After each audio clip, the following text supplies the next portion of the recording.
right, welcome everybody back to the This Is Here podcast. I am Adam Schechter. I am the technology specialist, aka technology coach here at John Lewis High School in Springfield, Virginia. And welcome to episode 5, inspired by recent activities I've had in the classroom and particularly working with teachers here towards the end of the school year. And one interesting theme that seems to come up is their desire to do podcast activities. And I think that's a great idea. However, I would like to go over some like do's and don'ts, I think, for all of you out there that are thinking of conducting a podcast activity yourself. So I do want to talk about the inspiration about this particular activity, as you will hear from English and special education teacher Amber Muse, who is working with me on a podcast project with her literacy lab class. And I noticed, certainly in the planning of this activity that there's certain things that are beneficial in trying to plan out an activity such as this. And I just wanted to kind of put that out there. You'll also hear a sample of a podcast that we recorded on the fly where we compared a good example and a bad example of some of these podcasts. I'll let you listen to that a little bit later in the show.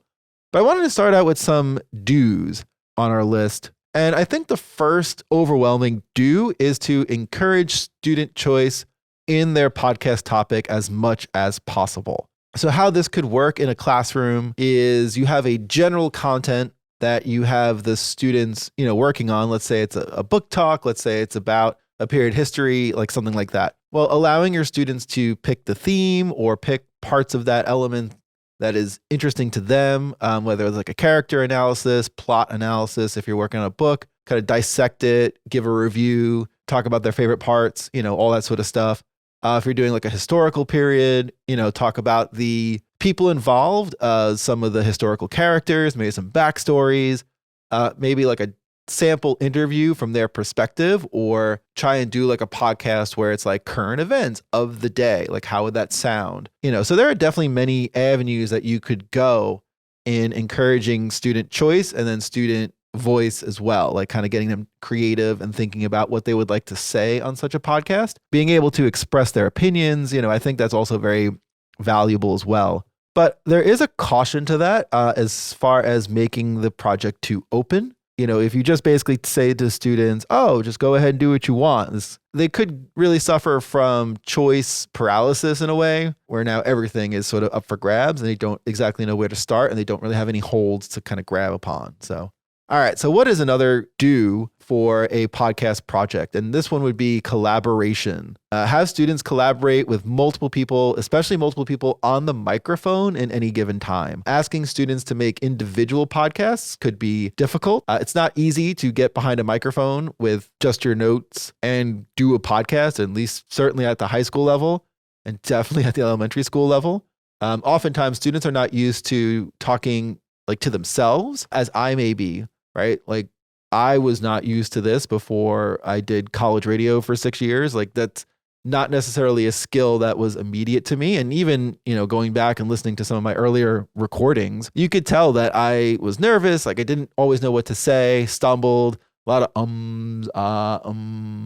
If you are Homestar Runner fans out there, that's one of my favorite web cartoons of all time. They did a great strong bad email about different like audio styles and radio shows and things like that. And one of them in particular was about college radio. It was so dead accurate. I think the tagline was, dead air, And college radio oftentimes is like that. And for students, it's very overwhelming to think about recording by themselves. So to put them in a situation where they're either discussing with a partner, they're sort of trading ideas, they are interviewing somebody, but not being the only one on the microphone, I think will lead to more success. And as everybody knows who's listened to podcasts, like podcasts are more than like a one-person operation at times. Some of your best podcasts, or at least most famous podcasts, whether it's, Stuff You Should Know or 99% Invisible or Unmade Podcast or Hello Internet or any of the ones that I love myself, it is not just the one person endeavor. It's very rarely like that. They all have supporting staffs. They have researchers, they have editors, they have sound designers, to ask students to be a one person operation the first time out, a little much. All right. So model podcast styles before they get to work. That's another do. Allow students to listen to podcasts, even if it's not necessarily relevant to the topic or the content for which their podcast is going to be about. Having an opportunity to hear different examples, whether it's like fiction podcasts, even like something that's totally scripted. Welcome to Night Vale is one of my favorites in that genre. Having news or interviews or like two dudes talking or debate, exposing them to a different take on podcasts or different types of shows is really important. You might steer them towards the website Listen Notes, which I do enjoy and love for finding random podcasts.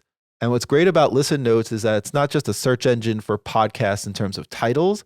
You can put in search terms, you can put in interests, teams, anything like that. And Listen Notes will generate different podcasts that could meet that criteria. So if you're asking students to find a podcast about, let's say, Real Madrid is their favorite soccer team, they just have to put that in the search bar and they will probably find a whole bunch of different podcasts talking about Real Madrid or the Yankees or the Islanders. Those are my personal teams. They will find some great examples there and let them explore, play some examples for them to get them going, because not oftentimes students know what a podcast is, but giving them the opportunity to listen to podcasts, particularly those that are relevant to their interests, not only expose them to sort of the world of podcasts and maybe let them continue on listening in the future, but also generates ideas for their own class projects. All right, let's start with some of the don'ts here.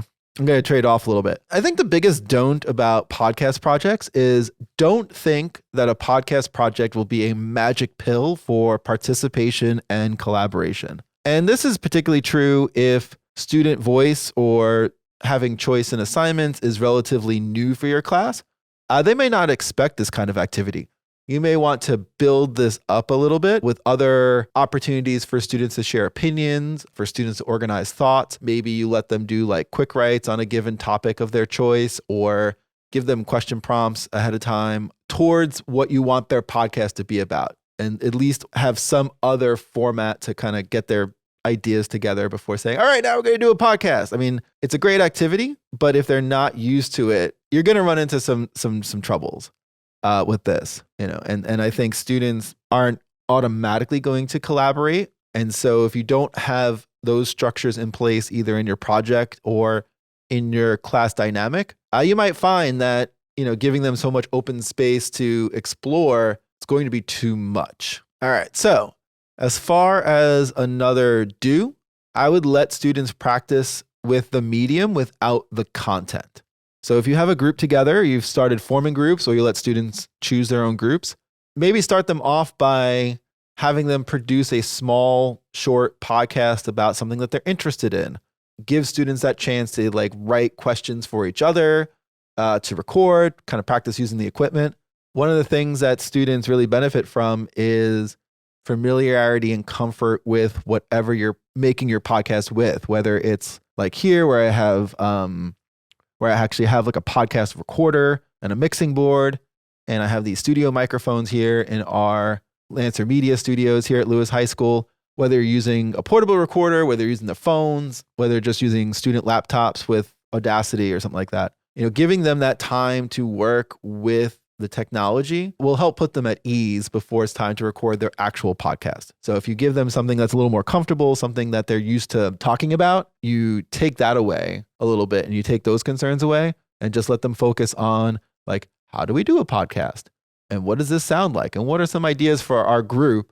And using, common topics or other things that are easy to talk about, using them as examples, I think is going to help you in the long run. All right, as far as don't have them script their show entirely. So don't go to them and say, okay, what you're going to do is you're going to have a segment.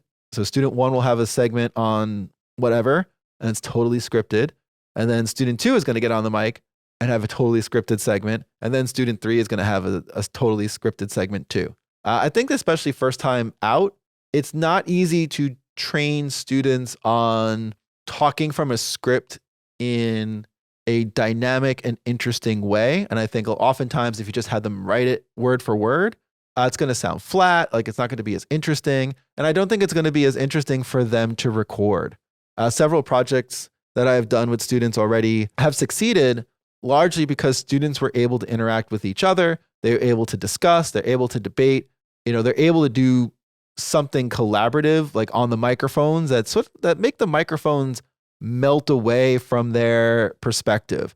So in the end, they're just having a conversation with their partner or their friend. And it's less about, oh, I've got, this technology in front of me or a microphone or whatever, and more about working sort of together to create something awesome. Now, not to say that students shouldn't have any kind of script or structure. Like that part is super important, and they should have a good idea of what they're talking about in their podcast. And they could have a statement or something else that is prepared before they get to the like unscripted discussion or dialogue or something like that. So another do is to have students get time to edit, add effects, add music, and give their podcast a personality. Because what separates I'm recording my voice and now I'm just going to share it as a project to an actual podcast is adding that flavor and having students add their personality and adding something more to just a voice recording. And the skills to edit, the skills to problem solve, to figure out the technology to edit, particularly like programs or other audio editing tools that they have at their disposal. Those are all valuable skills.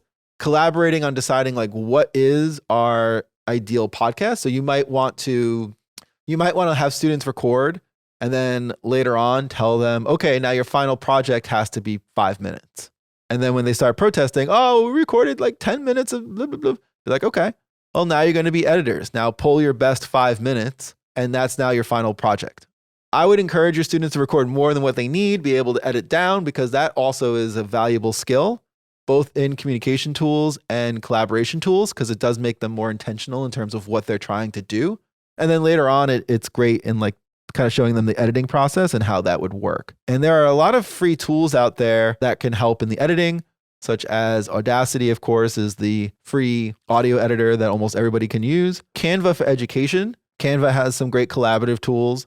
I know in our district, we have student accounts for everybody, as well as staff accounts. But you can also, as an educator, go to Canva for education. You may have to apply if that process is still open, and then invite your students into sort of your class through Canva. And they do have media tools on there. They can design covers for their podcast. They can do art. They can do, I think, some degree of audio editing on there as well. So I think that's an excellent tool that you can use.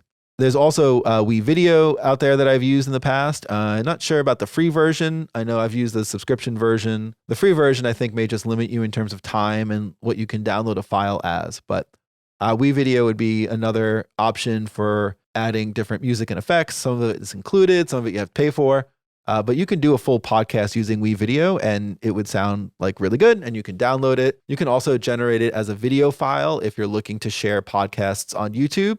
You can have the students create like a cover image, and that could be for a video file. And then look around for some royalty-free music and effects. In Compotech, I can't even pronounce that, but that's one source. I know Mixkit are other free music websites. Again, check the Creative Commons license, check attribution, all of that. But generally, those two websites are great resources for different things, different media elements, effects, that sort of stuff that you can use. But Google around and make sure you're looking at the Creative Commons license for everything and see what you're interested in, see what your students can find. All right. As far as a don't allow group members to hide. Be sure that everybody has a clear role, whether it's host, whether it's a guest or contributor. Even if they're not on the mic, they can be a producer, they can be an editor, a writer. Perhaps during the podcast, like you would have students serve as a producer, and then they would be listening to the show. And while the students were creating a podcast, maybe they had like a great question idea or something else. They can write it on a note card and they can share it with the host. I mean, that's how real radio works, or you have the facilities to do talk back where they're talking into the headsets of the students that are, doing the show per se. But having every student participate in some way, maybe they're editing later on, maybe they're finding the intro music, or they're designing your cover image or doing something else. But as I said before, like podcasts are really collaborative efforts. And as part of any podcast, there's a whole bunch of different roles to play. But don't let a student hide. So don't let a student hide, but then also make sure that their roles are clearly defined, let you know what every student is doing as a teacher. So as far as do's, I think keeping your first podcast project to under 10 minutes is ideal. So as of now, if you're lifting up the veil here, I have already recorded for about 20 minutes, but I've also recorded about 20 minutes worth of prepared notes that I have before this podcast, kind of thinking about things. And I am also a teacher who has talked to students for, years at long stretches of time. I have done radio and I've done audio producing myself. And so I personally am used to extended time kind of being on a microphone and recording. Students are not necessarily that. And to them, 5 minutes is going to feel like a lifetime. I've done a few projects where when they were done, they were like, how long was that? And I was like, it was about 5 minutes. And they said, that felt like an eternity. Again, I think the quality of their productions drop off significantly after 5-6 minutes or so, especially if they are doing a discussion or a debate where they have to kind of come up with new ideas or counters or things like that. Encouraging your students to record for 10 minutes or less, and then the final product be maybe 3 to 4 minutes or 5 minutes. I think that's great because then sharing it later is easy to do. You can easily play a few 5-minute podcasts in your class, and it doesn't take up all that much time in the end. You can open up for peer feedback and that sort of thing. And I think if you're asking students to record a half-hour long episode, it's going to be a lot. So keep it to about 10 minutes or less. As they say, brevity is the source of wit. All right. As far as don'ts, I think this is a do and a don't that kind of work together. Don't assume that students will just get it. Be like, oh, we're going to do a podcast. You know what to do. Pick a topic and go. That's not going to be very useful for them.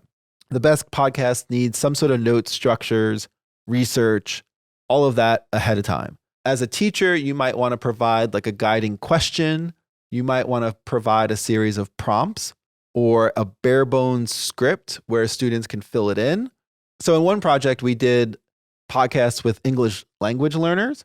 So they're still working on just the basics of grammar and words and all of that in English and kind of translating in their heads, from their previous language and trying to get that into English. And what was really helpful to them was to have some of the questions written ahead of time and then having a host sort of read it and letting students kind of answer back. And then the host was able to do follow up on their own, and there was nothing really wrong with that in terms of getting participation. And I think the students had a very meaningful experience, even though a lot of the questions were provided by the teacher. So think about what supports you're going to put into it. Maybe some classes are going to need less than others, but they're going to need some structure, I think, with this assignment. It's not easy to go and be like, do a podcast, go. And that kind of goes along with a do. And a do is to have a specific rubric and a looked for. Now, one great thing about a podcast is that because it builds so many communication and collaboration skills, you could do rubrics that are not just content-based, but also skill-based. So how well did they prepare? How well did they organize? How well did they structure their podcast? Those are all different look-fors that you could build a rubric upon and have it be more of a skills-based rubric. How clear were they? How well did they work together on this project? Those are all different kind of rubrics that you can build off of that aren't just necessarily content based. And I think student feedback on skill rubrics are incredibly valuable, particularly here. I mean, we do have our between portrait of a graduate skills. We also have our IB approaches to learning. Those things are all interconnected here, particularly at Lewis. And being intentional about building those skills and that students can see, oh, I've gained confidence in public speaking. I have gained confidence in working as a group. I've gained confidence in expressing my beliefs or organizing an argument or debating in a civil way. To see that gain of skill over time, I think is invaluable. And I think being able to kind of call out students on that and show here, this is the rubric I graded you on these skills. And this is why you got these marks in this rubric. I think that is incredibly helpful to students to not just understand the content, but also understand that the content in these classes are also a vehicle learning the content in these classes is also a vehicle for developing some of these skills for the future, which will be more beneficial, if we're being honest, maybe more beneficial than some of the content that we're teaching, is the skills that they learn by accessing this content. I'm never really, as a civics teacher, I'm never really insulted if a kid's like, well, I don't remember all of the structure of the court. Okay. But do you remember how to read a data source critically? Do you remember a little bit about how to discuss civics and politics civilly with others? Like, if you've gotten that far, do you know how to become an informed voter? Are you an active voter? I think if you ask my students and they answer yes to a whole bunch of those things, that's actually more important to me than if they remember what the main idea of the charters of the Virginia Company of London were. I think it was the skills they gained out of my class, even in 8th grade, that will carry them through to high school and hopefully beyond. Like, that to me is the important part. Have some good rubric look-fors.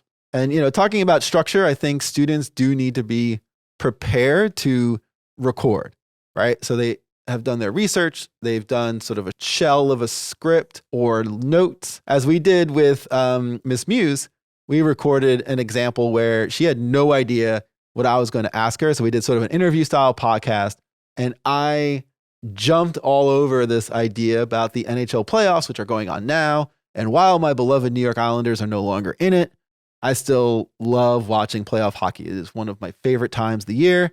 And I happen to know that Miss Muse is not a hockey fan. And so you'll hear from the example. So let's play this is sort of a non-example that we shared with our students. All right, welcome back to the Pucks on Pucks podcast. I just like using the P's. We are here with Miss Muse. Miss Muse, what did you think of Leon Dreisaitl's 4-goal performance last night in Edmonton? It was just outstanding of what he was able to do. But Edmonton lost the game. Man, yeah, but I'm talking more about like during the game, he was outstanding. The outcome was probably not what he hoped for, but during the game, it was good. What'd you make of that play on Connor McDavid, like right at the end? Mind blown. I mean, Jack Eichel went number 2 in that draft, and Connor McDavid, of course, went number 1. And here was Jack Eichel, like, knifing the puck right off of Connor McDavid's stick to win the game. Like, wasn't that cool? Yes.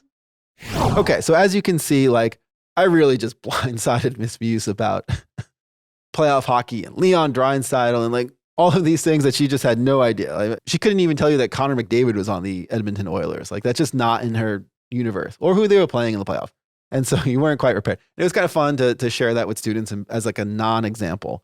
But then we went and recorded an example of a good podcast with structure where ahead of time we kind of talked about what I would be asking her and not necessarily the questions per se as I wasn't telling her the questions straight out because oftentimes when you're doing a podcast and you have a guest, you do want to keep like the powder dry there and not ask the questions before the show so that their answers are more genuine during your recording. I think it's, as anyone that's done a podcast or interview knows, like if you give people too much time to prepare for questions, they're focused on the question and like the best answer to that question as opposed to being more natural and conversational with their responses. And I think working with students in podcasts are the same sort of way. So I did talk to her generally about what I would ask because I knew that she had come from like a career switching background, that teaching wasn't necessarily the first career choice of hers, what brought her here, things that she enjoys about our school. Like I kind of said that was the stuff I was going to ask about. And then what we did was we recorded a podcast in class, like in front of the students to show them what one of their examples could have been like. And this was the result. Welcome back to the This Is Here podcast. I am Adam Schechter. I am here with Miss Muse. Miss Muse, welcome to the show. Thank you for having me. And what is it that you do at Lewis High School? I am a special education teacher, and I teach English, and I teach reading support. And then how long have you been at Lewis High School? I'm going into my 4th year now. That's crazy. I remember when you first started. I know. Feels like yesterday. You just got that laptop, and I was like, "Oh, you're coming in." I knew you were filling in as a team teacher. So, but teaching hasn't been something you've always done, right? No, I'd never even thought I'd be a teacher. And if you ask Mr. Blanco, who I went to college with, all throughout college, when I was getting my degree, people are like, "What are you going to do with that?" And I said, "Not teaching." And yet here you are. And here I am. All right. So then what brought you here? Did Mr. Blanco get you here? No, I actually brought Mr. Blanco here. What brought me here was that I was brand new to Northern Virginia. I moved from a very small town in West Virginia, and I needed a job. So I applied about anywhere that accepted my degree, and education likes English degrees. So I got the job, and I've enjoyed it ever since. So I'm going to stick with it. So what do you find then is the most rewarding part of being an English teacher and a special education here at Lewis? As an English teacher, I really enjoy just getting through a book with a student, because some of the times this is the first time a student has ever even read a book fully through. And they always feel accomplished once they do that. And it's nice to share that experience with them. And as a special education teacher, I like to see my students break the boundaries and break the barriers of their disabilities that they have, and just see that they can learn, and they learn in a way that is best for them. And I like to help them get to that point. Those are all admirable goals. I know as an educator, we're always focused on the students. And I know that this is a new environment. We're doing a podcast project as it is. So what was the inspiration for that? And what was it like to plan this out? Well, I wanted to do something a little different, because this is not an English class, and I didn't want it to feel like an English class. And our last two units that we were doing focused on reading a book. And the students were tired of reading a book. I was tired of focusing on the book. And I was like, I want to do something fun. I want to do something different. So I said, you know what sounds fun and different? A podcast. That way they can work together. They can do research on a topic that they like. And it's just something different that they haven't done before. Very good. And now this project is kind of wrapping up. Is there something that you're excited about as we reach this conclusion? I'm excited to see what this research they've been doing for the past 3 days, the outcome of that. I'm excited to listen to the podcast when it's done, listen to all the funny sound effects that they're planning and putting in. And I'm really excited to see the cover art of their podcast. We're going to be doing that in the next few days. I know, as am I. It's been great working with your students in these last few weeks in these classes. And I think that's about it. So thank you again for joining me. Thank you. All right. This is still the This Is Here podcast. We'll be back with more in a bit. All right, I hope you enjoyed that. I did want to give like a little demo about like do's and don'ts with podcasts. I think podcasts are a great activity. There's a number of free websites that you can use to post podcasts together. I know that you can, obviously you can put them on YouTube together if that's something that your school or district allows. You can use Flip, formerly Flipgrid. That's also another great resource in terms of like a free sharing opportunity for some of these podcasts. You might want to put it onto your like LMS, so if you want to upload them to Schoology or put them in Google Drive or Google Classroom as well. And having students not be afraid to share them with the world is also really, really key here, to show off their work. And I know a lot of times they're intimidated. They're fearful about like what the response is going to be or who's going to like it or not. What I really liked about the project I'm working on with Ms. Muse at the moment, she wants her students to share the final project and the final podcast that they create together, to share them with 3 trusted teachers or adults, and have them like, I guess, fill out a form or just respond that they listen to it, just to share it out. And I think that's a great way to build comfort in sharing your hard work and your creativity. It's like, okay, you don't have to put it out there to the entire world, because the entire world is not always pleasant. But if there are adults in your life, if there are teachers in the building with whom you have trust, you'd want them to listen to it, because I think it's really beneficial for everybody. I think it allows the students to share their thoughts, their feelings, but then also for the person listening, the teacher listening, I think they get a new perspective on that student that they may not have had before.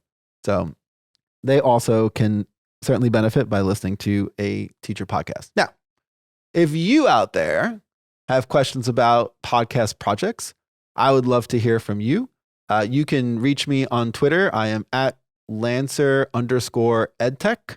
So that's Lancer EdTech.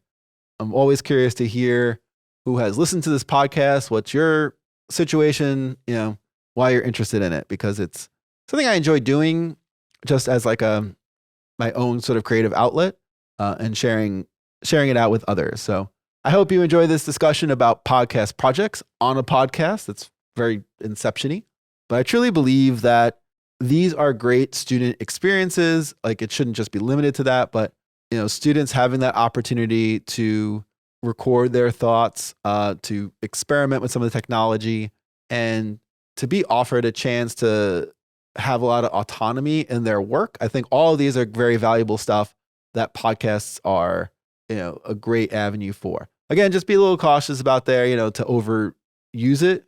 That might be one last thing, come to think of it, is do expect it will take longer to produce the final product than you're anticipating.